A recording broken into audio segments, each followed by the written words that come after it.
there guys, it's me again, Ryan JC, and today what I want to be talking about is the issue of feeling fear and not knowing what to do. Not that specifically, but mainly how to overcome fear, you know? How to see fear in a different light and actually use it, utilize it. This natural response that your body is indicating to you to make you aware of a potential threat.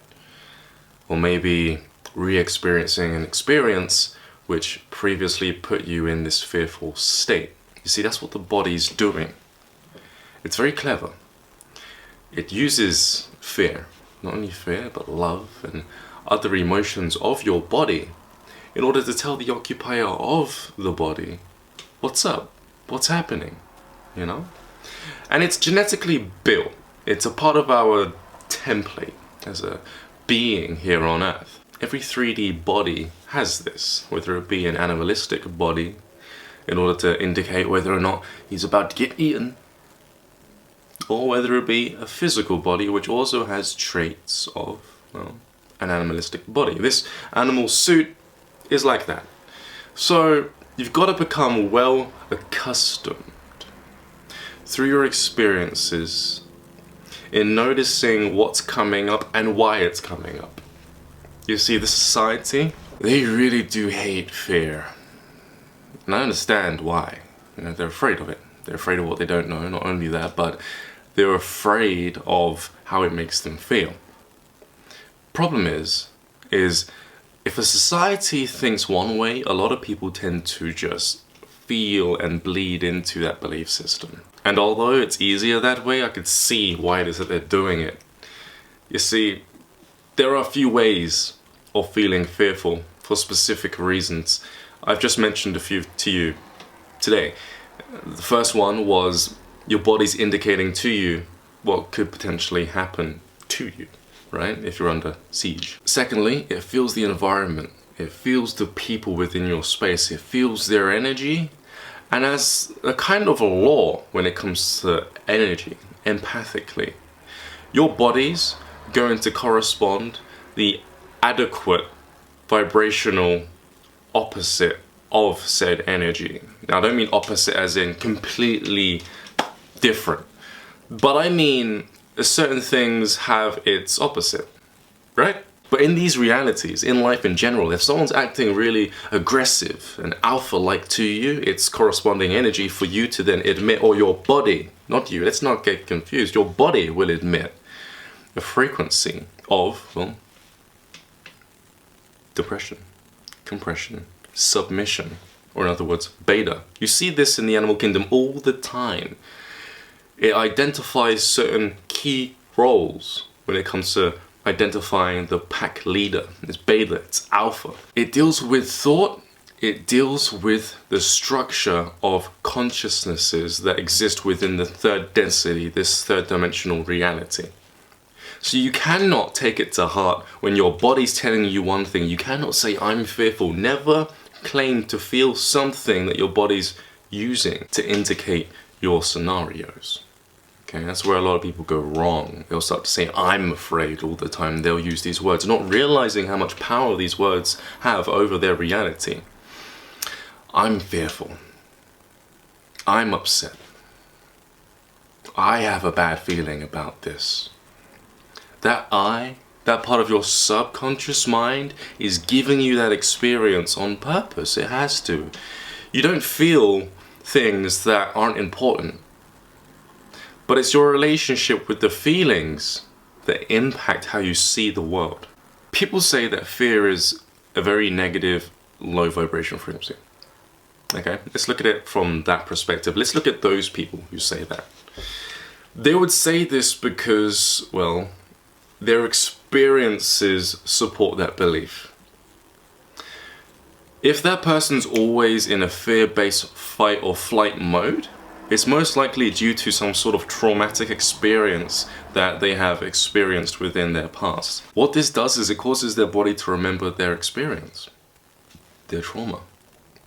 And emotionally, that emotion changes the structure of their cells. Why? Because water inside of the cell has a certain structure, right? You've all seen this, how thoughts impact the water molecules. Well, you're 70% water. So the emotion is going to imprint its information inside of the cells. It's called cellular memory. And because these traumatic people are walking around carrying their burdens and their pain, what happens is they're constantly on high alert. They're constantly looking within their environment for things that indicate a possible outcome, that indicate that what happened to them within the past could potentially happen now. So these people are constantly overthinking, and this is one of the effects of a traumatic experience. They'll use anything. They'll look within their environment, see somebody who's of a certain demeanor, their certain personality type, and that could trigger that old energy of fear, that cellular memory. It could trigger it to come up, and they'll feel the same way that they once did. This is how you know that it's due to a past trauma. Every fear comes through naturally in different varieties of flavors. This is to indicate to the occupier of the specific circumstances that could transpire within any given moment. But when it's constantly the same fear all the time, causing clammy, sweaty hands, irritations, causing you to think, oh my God, I want to move or look, I want to keep my head down, then it's due to a trauma, I'm afraid. But we can fix this. I've done this a lot within my life. I've gotten rid of a lot of traumas. Hopefully today we can get you on the path of fixing some of these energetical blockages, because that's what it is. It's a blockage within your energy body, your emotional body. You feel your body more often than you think you do. Even the skeptics who believe that they're not empathic, that they're not telepathic, that they can't feel some sort of vibration from a distance, they're constantly in their bodies, even when they think they're in their head, because that's how their body then reacts. They think first, their body reacts. Most of the time, however, those people who are somewhat psychic only feel their abilities during these low moments within their lives, during these anxiety moments. Here's another reason as to why most people feel fear most of the time, if not all of the time. It's due to the subconscious's mind's way of interpreting and understanding its external environment. People within its space that are having certain experiences. For example, one time I was at work and it was my new job, first job. I'm there. And I'm watching people freak out because the manager just walked through the door. I'm thinking to myself, why are they so scared of this manager, right? Another guy was also new. He also experienced other people's experiences within my working environment. Only I found him believing in the same thing that they did. He hadn't had any experience that suggested that this person was aggressive, that this person was above him, and yet he just automatically put this manager on this pedestal because he had observed other people doing it, and I felt my subconscious wanting to do it, but I was aware of it, right? My subconscious, his subconscious, anyone's subconscious will watch other people's reaction to a potential threat and then use that as an example so that when they're walking around, they could potentially indicate other people who are of a power figure type, the pointed shoulders, and they will look at these people and they'll think, oh my God, I'm about to get into an experience where I'm about to be depressed because this person is a power figure. I've seen this before in an experience with other people. That could potentially happen to me, but no, it doesn't happen. It won't happen. It wasn't a part of your experience. Okay, it was a part of their experience. This is where the subconscious mind gets confused. If you're not aware of what it's doing, learning through its external environment, okay? They get confused because they're under the impression that they're going to then experience what other people have experienced. This is a direct result of somebody believing in an external reality. You see, when somebody believes in an external reality, what happens is their characteristics, their movements, their responses, everything about them changes. It changes so that their behavior matches the behavior of other people. And that is what puts them in that circumstance that they're seeing, okay? That's a big problem because now you've got somebody who's believed in an external belief, shape-shifted their personality and their characteristics to attract this scenario. They've then acted accordingly to the point where they felt suppressed, okay? And now this new experience is going to support that belief that people around them who feel really alpha-like are potentially going to suppress them. This wouldn't have happened to them if they didn't first adopt that belief that it could happen to them by externally observing their environment. Now here's the thing, if your characteristics were never like someone else's, then you would never have become a match to that experience. Meaning, if you're not like somebody who's being depressed, who's being attacked, whatever it is within your external reality, if you're not like them, then you don't have to worry about attracting their circumstance. It's not gonna happen. It's not in the cards for you. Energetically, you're a different frequency, you're a different person. But we all have the ability to mirror and copy other people. It's important to focus on your mind, on how you're interpreting situations so that you don't fall into this trap, into believing this program. Now real quick, what is a program? A program is any form of information, okay? When you're looking at everything, you're looking at reality, you're looking at light refracting off of people's faces, which is giving me these contours on my face, this background. You see it all the time when you see your friends, your family, work colleagues, your environment, okay? This bottle, light's refracting off this bottle, you're seeing it. That's information. You're feeling and seeing information. Your subconscious mind is making sense out of what you just saw. You saw a bottle, right? So it's going to think about all the times you've drank water out of a bottle. It's processing information. Now, a program is information which makes you think or act, behave in a predetermined way. So when you're looking at other people having these experiences, whether you're one of these people who are empathic, you can feel their energy anyway from a distance, or whether you're one of these people who try to be empathic, where you're trying to conjure up feelings within your body to kind of feel what it's like to be in the other person's shoes, that's still information that you're dealing with. So you're constantly processing information, your subconscious mind's constantly trying to figure out what's going on. And because of this, that program will cause you to act in a predetermined way. Whether or not it's the right way or the wrong way, it really does depend on your level of awareness, okay?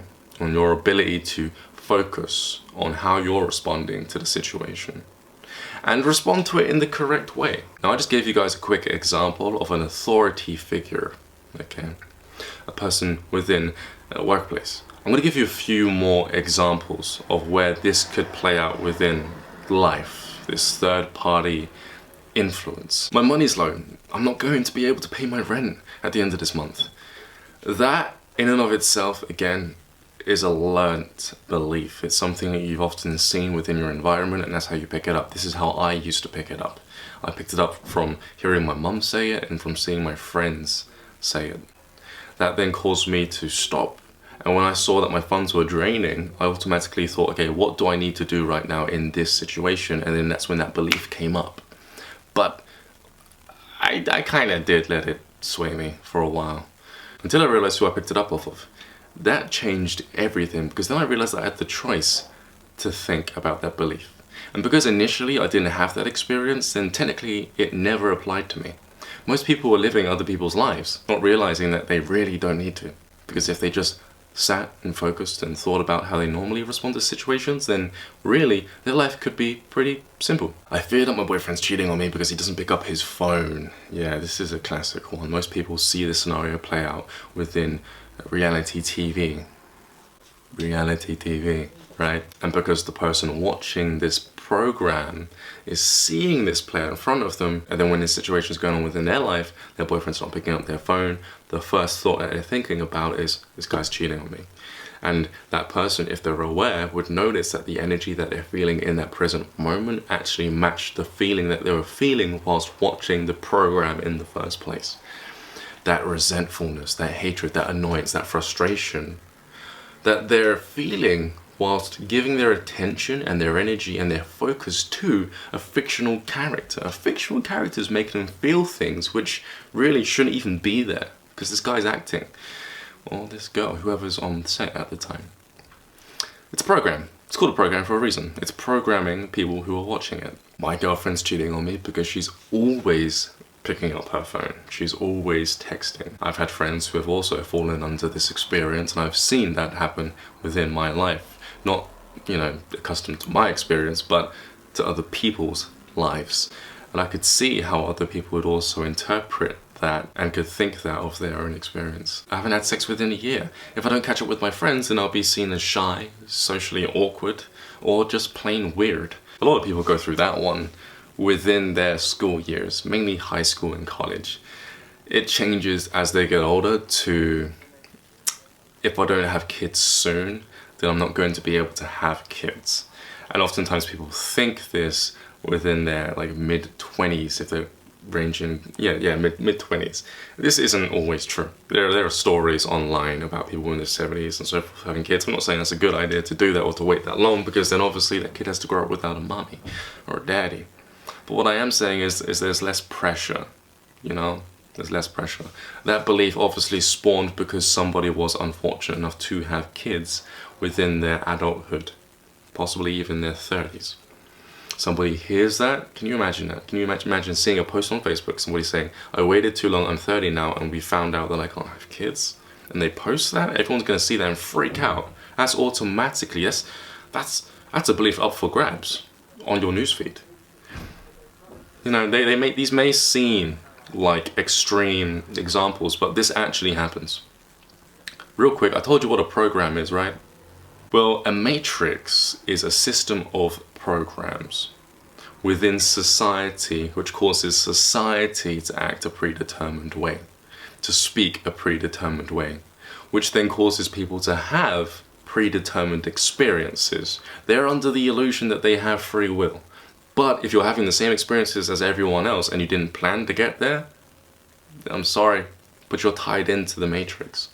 Now, to get out of the matrix, you need to get out of these systems of thought, these programs, these program beliefs. If you've been watching this, then you may have possibly already gotten rid of some. Because if any of what I've just said has made sense to you, if it resonates with you, if you've caught yourself thinking about moments or times where you did also believe in certain things externally whilst watching this video, or you remember other people doing the same thing, then guess what? Your consciousness has shifted slightly to the point where you probably don't even have some of the beliefs that you did before you clicked on this video. This is what I like to call a waking meditation, the ability to sit there with your thoughts and shift your consciousness. You don't have to be under the covers all of the time. When you master these states of consciousness throughout your waking life, you can meditate throughout your entire day, even if you're at work, turning work into a spiritual practice. If you're being surrounded by people who are triggering you, why is it triggering you? Catch my drift? How can you do this and make meditation out of this, to further experience these shifts? Well, lay down in your bed, if you like, close your eyes, and start thinking about memories. Just to get the ball rolling. When you start thinking about memories, it'll make it easier for you to access other memories of times where you could have possibly contracted a program. Then just pay attention to the fact that these experiences wouldn't actually have happened to you if you didn't believe that they would happen to you. And then start to identify all of the characteristics that you possibly could have shifted into which led up to said experience. Make a meditation out of this, sit with this, become more self-aware of this. And what will happen is you'll start to notice when you're accidentally doing it during your waking life, and then you'll have that free will to actually choose a belief system. I'm Ryan JC. This is how to overcome fear during a meditation. Subscribe to my YouTube channel for more videos like this. If you want to talk to me personally, if you think you may be burdened by fear, it just feels like a curse, book a consultation with me. If you would like to find out how to do that, go over to ryancropper.com, click on products, and the information's there. Consultations are done over Skype, that's how I prefer it. If you're in my area, then maybe we can sort something out. But otherwise, I also have courses on stuff like this, stuff like astral projection and other self-development things like memory mastery and even manifestation. So I'm Ryan JC. This is going to be about doing it. This has been your potential, and I'll speak to you guys pretty soon. Peace.